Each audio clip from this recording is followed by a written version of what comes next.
नमस्कार मैत्रिणींनो, पृथ्वीज फॅशनमध्ये तुमचं पुन्हा एकदा स्वागत. तर आजच्या व्हिडिओमध्ये आपण अंब्रेला कट स्लीव्सचं ड्राफ्टिंग कसं करायचं हे पेपर थ्रू तुम्हाला इथे मी दाखवणार आहे. अगदी सोप्या पद्धतीने आणि समजायला सोपं जाईल याच पद्धतीने मी तुम्हाला इथे सांगणार आहे. तर बघा, फॅब्रिक असेल किंवा पेपर असेल तर तुम्ही पाहू शकता मी इथे एक साईड फोल्डेड आहे आणि एक साईड ओपन आहे. तर ही जी बाजू आहे ती फोल्डेड आहे. तर याच पद्धतीने फॅब्रिक देखील आपल्याला घ्यायचं आहे. आता जेवढी तुमची स्लीव्ज लेंथ आहे त्याच्यामध्ये 1 इंचाचं मार्जिन ॲड करून आणि विड्थ आणि लेंथ ही सारखीच घ्यायची आहे. आता इथे बघा, मी पुन्हा एक फोल्ड दिलेला आहे.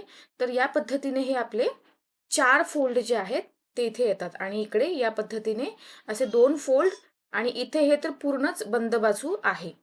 लक्षात घ्या की आता फॅब्रिक किती घ्यायचं. तर बघा, माझी ते 7 इंच स्लीव्ज लेंथ आहे. 7+7 असं 14 इंच होतं. तर लेंथ आणि विड्थ आपल्याला सारखीच घ्यायची आहे. ही गोष्ट लक्षात ठेवायची आहे. आता आपल्याला मार्किंग करायचं आहे. तर बघा, मार्किंग कितीवर करायचं आहे. माझी स्लीव्ज लेंथ जी आहे ती 6 इंचची आहे. तर मी 1 इंच शिलाई मार्जिन ॲड करून 7 इंचावर इथे मार्किंग करत आहे. तुमची जेवढी शिलाई मार्जिन असेल त्याप्रमाणे तुम्हाला त्याच्यामध्ये 1 इंच किंवा 1.5 इंच शिलाई मार्जिन ॲड करून स्लीव्ज लेंथ घ्यायची आहे आणि या पद्धतीने मार्किंग करायचं आहे. तर बघा, हा जो खालचा कोपरा आहे जिथपर्यंत 7 इंच आलेला आहे त्याच कोपऱ्यावर आपल्याला तिथे स्टेप ठेवून फक्त फिरवायचं आहे आणि या पद्धतीने 7-7 इंचावर, माझं 7 इंच आहे म्हणून मी 7 इंचावर देत आहे. तुमचं जेवढं असेल त्या पद्धतीने टेप तुम्हाला फिरवायचं आहे आणि अशा पद्धतीने सर्कल शेपमध्ये आपल्याला मार्किंग करत जायचं आहे. तर अशा पद्धतीने मी आता इथे मार्किंग केलेलं आहे. आता हे सगळे डॉट्स जे आहेत ते आपल्याला इथे जोडून घ्यायचे आहेत. तर अगदी व्यवस्थितपणे हे डॉट्स जे आहेत ते व्यवस्थित जोडून घ्यायचे आहेत. कट करण्याआधी एक गोष्ट क्लिअर करते की हा जो भाग आहे तो एक्स्ट्राचा आहे. आता हे पेपर आहे म्हणून तो वेस्ट गेला तरी हरकत नाही, पण फॅब्रिकवर मात्र हे वेस्ट होऊ नये याची काळजी घ्यायची आहे. म्हणून जेवढी तुमची स्लीव्ज लेंथ आहे त्याच्यामध्ये शिलाई मार्जिन ॲड करूनच फॅब्रिक कट करून घ्यायचं आहे. आता कटिंग करून झालेलं आहे. तुम्ही बघू शकता असा आपला हा सर्कल इथे तयार झालेला आहे. आता ह्याचं सेंटर पॉईंट आपल्याला काढायचा आहे. तर तो कसा काढायचा. जे बिगिनर्स आहेत त्यांच्यासाठी अगदी सोप्या पद्धतीने आहे हे. तर बघा, या कोण्यामध्ये मी कोपऱ्यात इथे डॉट दिलेला आहे. तर हा आपला आहे सेंटर पॉईंट. आता हे आपले आहेत 4 कोणे, म्हणजे चारही बाजूमधून सेंटर पॉईंटच्या खाली कुठलाही कोणा पकडा तुम्ही, त्याच्यातून एकाला पकडायचा आहे. तर ही बाजू मी पकडलेली आहे माझ्या शेजारची. आता आर्महोलचं माप टाकायचं आहे आपल्याला. तर मी तुम्हाला आर्महोलचं माप कसं घ्यायचं ते देखील इथे सांगते. तर आता हा ब्लाऊज आहे.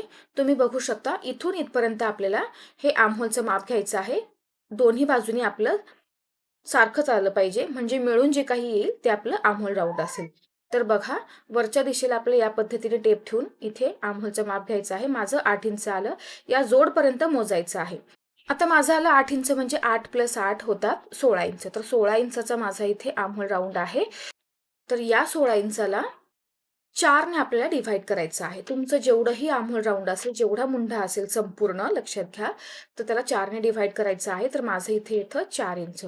आता या 4 इंचाचे देखील आपल्याला 2 भाग करायचे आहेत. तर माझं इथे येणार 2 इंच. तर तुमचं जेवढं येईल त्याचं तुम्हाला डिव्हाइड करून घ्यायचं आहे. कमी जास्त इथे असू शकतं. आर्महोलवर डिपेंड करतं. मार्किंग करताना मात्र काळजी घ्यायची आहे. तर आता 2 इंचावरून आपल्याला जे सर्कल आहे इथे, तर इथे आपल्याला मापं टाकायची आहेत. तर बघा, 4 इंचापर्यंत माझं इथे माप आलेलं आहे. याचं हाफ केलं. तुम्ही बघू शकता 2 इंच आलं. अगदी तोंडी आणि सिंपल मार्किंग आहे, हिशोब देखील. तर या पद्धतीने 2 इंचावर मार्किंग केलं. आता याच पॉइंटला गृहीत धरून 2-2 इंचावर आपल्याला सर्कल शेपमध्ये असे पॉइंट्स देऊन घ्यायचे आहेत. तर अशा पद्धतीने सावकाशपणे हे पॉइंट्स द्यायचे आहेत आणि हे पॉइंट्स आता आपल्याला जोडून घ्यायचे आहेत. तर इथे एक सर्कल तयार होईल, छोटा सर्कल. तुम्ही बघू शकता या पद्धतीने प्रॉपर सर्कल आपला इथे तयार झालेला आहे, म्हणजे मार्किंगही प्रॉपर झालेलं आहे. आता हे आपल्याला कट करून घ्यायचं आहे. तर कट कसं करायचं ते देखील मी सांगते. तर अशा पद्धतीने एक कट मारायचा आहे आणि पुन्हा त्याला सरळ करायचं, लक्षात घ्या. आणि आता बघा, मी जसं कट करत आहे त्याच पद्धतीने कट करायचंय, नाहीतर मग तुम्ही जर फोल्ड करून कट केलं तर 2 सर्कल तिथे निघतील. तर फॅब्रिक असो किंवा पेपर, कट करताना आपल्याला काळजी घ्यायची आहे. तर आता इथे सर्कलचं कटिंग हे झालेलं आहे. तर आता याच्यानंतर आपल्याला काय करायचं आहे की तुम्ही बघू शकता हा जो सर्कल आहे तोच आपल्या स्लीव्जला अटॅच होणार आहे, म्हणजे हे आर्महोलचं माप आहे. तर हे जर प्रॉपर परफेक्ट असेल तर तुमच्या स्लीव्हजला देखील अटॅच होताना कोणतेही प्रॉब्लेम्स येणार नाही.